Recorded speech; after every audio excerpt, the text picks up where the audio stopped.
Hello, everybody. So hopefully you will have received the instructions over email about all the setup that needs to be done. But we thought that we would, oh, sorry, I've just clicked on share my screen. I didn't mean to do that, but I do want to do that eventually. We thought that we would talk through those instructions just to make it clear what is required. And then we will be around between now and lunch. If anybody has any problems, you can contact us in Slack and we can try and help you get all set up so that when it comes to the actual practical hands-on sessions, you're all ready to go and we won't lose any time there. So let me show you the instructions. Can you see that? Yeah, we see That's your working. browser. Great. Thanks, Ben. Right. So these instructions, the ones that you were emailed out, are also in the PSyclone repository, which is on GitHub. So if you want to find anything, basically the PSyclone repository on GitHub is the place to go, and that's stfc/Cyclone on GitHub. But I'll just talk through this document. So and then there's two sets of tutorials. There's the practicals and there are Jupyter-based notebooks. I'll talk about the practicals first, which is going to be, what happened then? I've pressed the wrong button.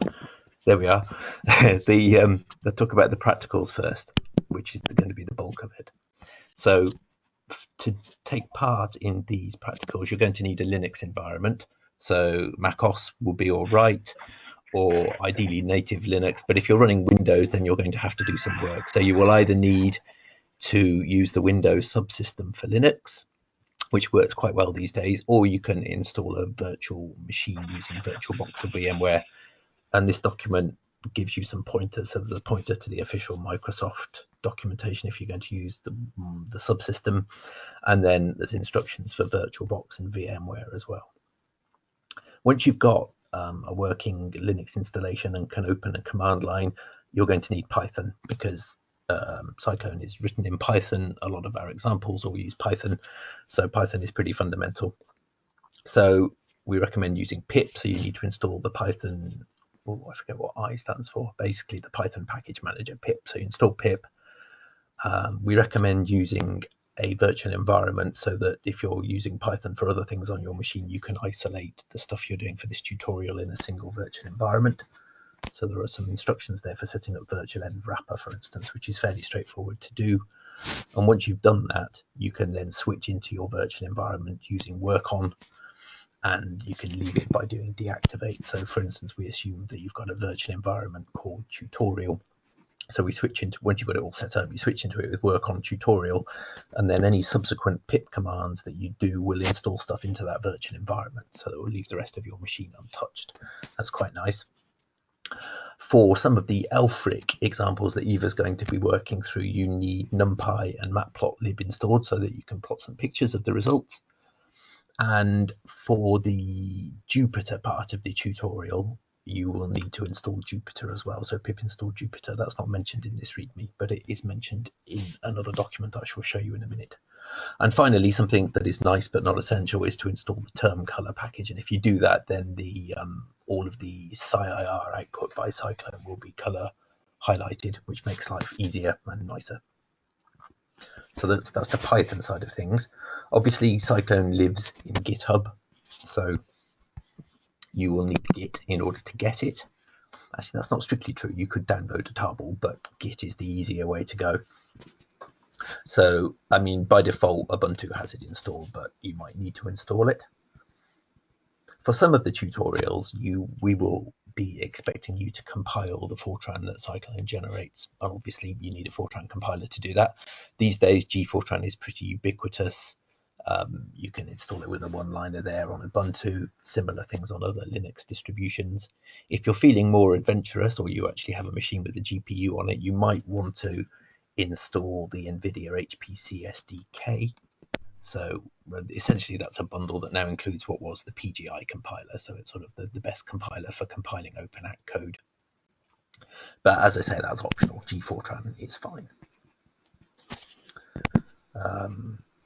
A lot of the PSyclone tutorials also use make files. They're not essential again, but they make life a lot easier, and they are written using GNU Make. So you will need GNU Make installed on your system If you haven't got GNU Make, it's not the end of the world, but some of the make files will need editing slightly in order to work.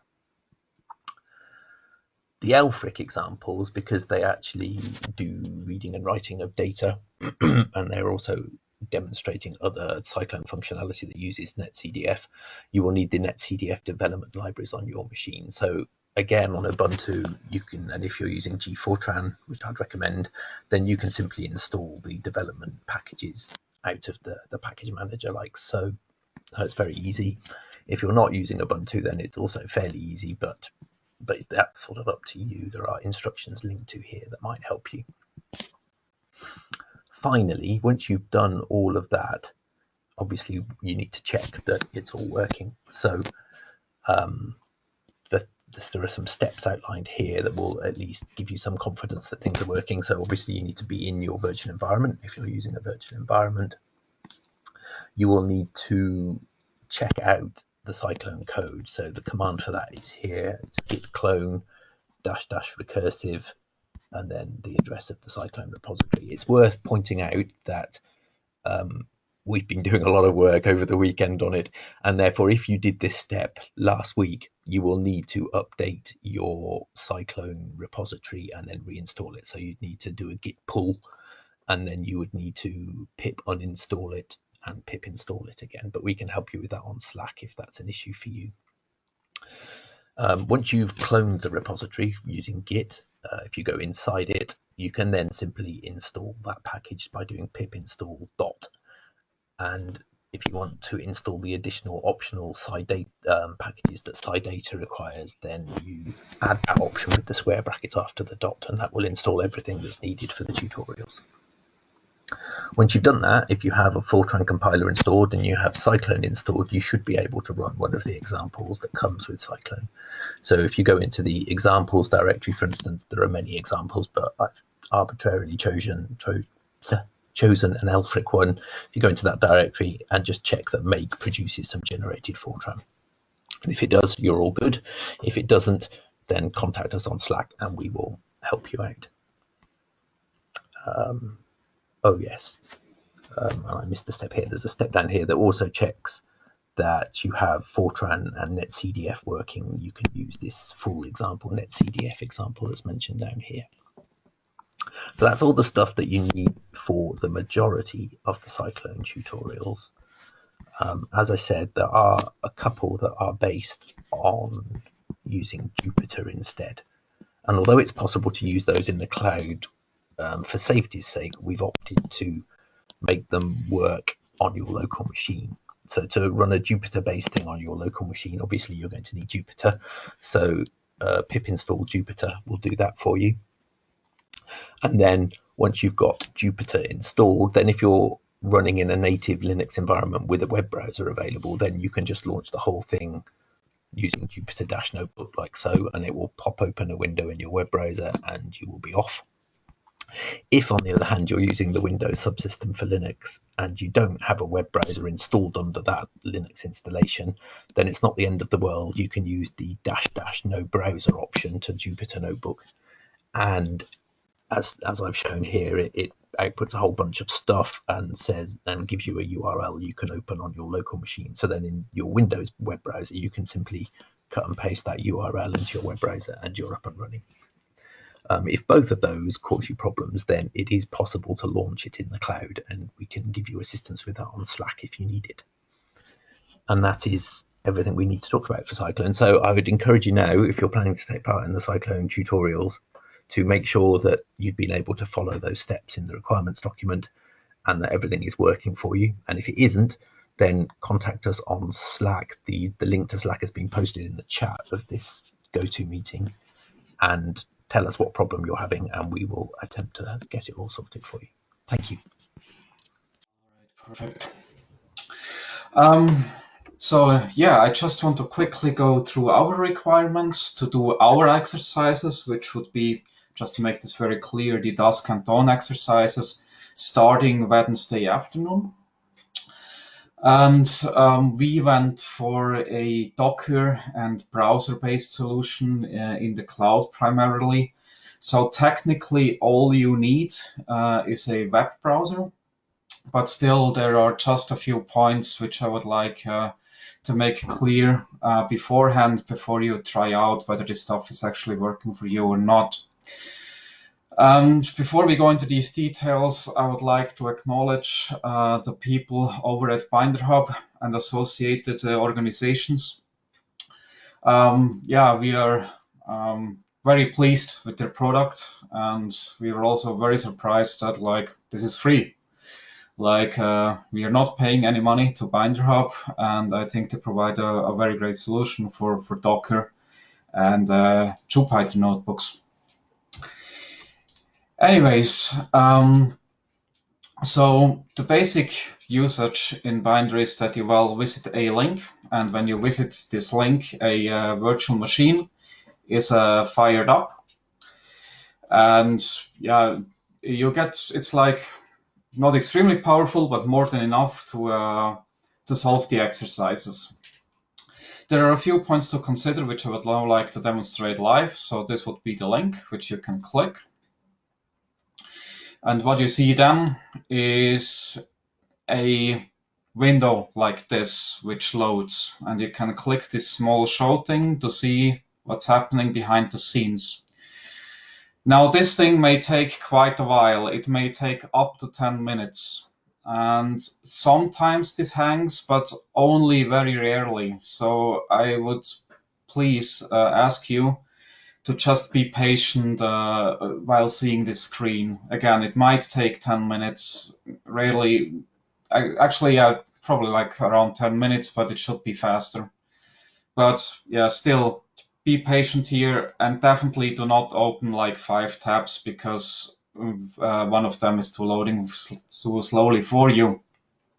And then after it's loaded, you should see a screen like this. So yes, I do realize that I just did, which didn't want you to do before, like I have it open 2 times now. And you should basically see a launch screen and the list of files on the left-hand side. And if you don't see the list of files on the left-hand side, this happens to me sometimes, you just click this small refresh thing, and then the individual exercises should show up. And what else? Well, if you're inactive for 10 minutes, then you will get the timeout. And sometimes the timeout error messages are not very clear. It would tell you that it's missing a folder or something. But still, if you get strange error messages after having been idle for a while, it might be just timed out. And what you can then do is go into a My Binder and click these small double arrows. And then it says whether you want to restart the kernel, and you would just restart the kernel, which might help if you have been timed out. After you are done, I would ask you that you please shut it down, not just like close the tab, but actually go to File and hit Shut Down, because we can only launch like, I don't know, maximum 100 instances of these exercise Jupyter notebooks. So if everybody leaves these open and maybe launches them again, then another person might not get a working binder anymore. So please hit Shut Down, get the server stopped thingy, and then you can safely close the exercise. We do have a fallback, which is very similar to what Andy just demonstrated, in the shape of a Docker image which you can run locally. So this requires you to have Docker on your machine. And you just, now I pressed the wrong button. I'm making the font a little bigger here. All you need to do is copy that command on the slides, and you make sure that it's one line. And in my case, I need to run this as a super user, but as far as I understand, that's because I somehow installed Docker wrongly. Like if you did it properly, you shouldn't even need the sudo, but well, if this fails, you can try it with sudo. So let's see what happens. Okay, well, that shouldn't have happened. Cortex cancelled. It's already allocated. Maybe because I didn't properly close it before. Well, okay, I'm sorry that this won't work out, but it just like Andy showed, it would show you 2 links. You can click one of these 2 links. Only the bottom one will work for our solution. And then you would just get the exact same thing, but instead of running it in the cloud, it would run on your machine. Then you also should not have issues anymore with timeouts. So if you're a guy who takes regular breaks during the exercises, I would probably opt for that solution. Finally, for Jupyter Lab, like to actually properly use the web interface I just showed you, there will be another intro by Ben on Wednesday afternoon. Finally, one small detail is that some of these exercises will use animations. If you did things right, you should show a short video of your animated result.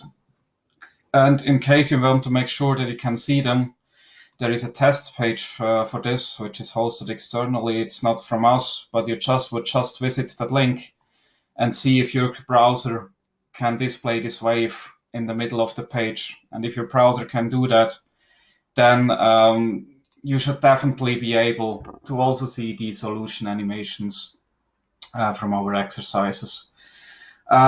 If this doesn't work for you, my first advice would be to use Google Chrome, because in all our tests, Google Chrome worked. And only in most of our tests, Firefox worked.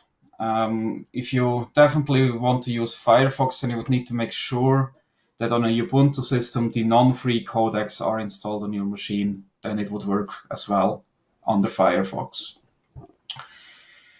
Okay, and that's already pretty much it from my end.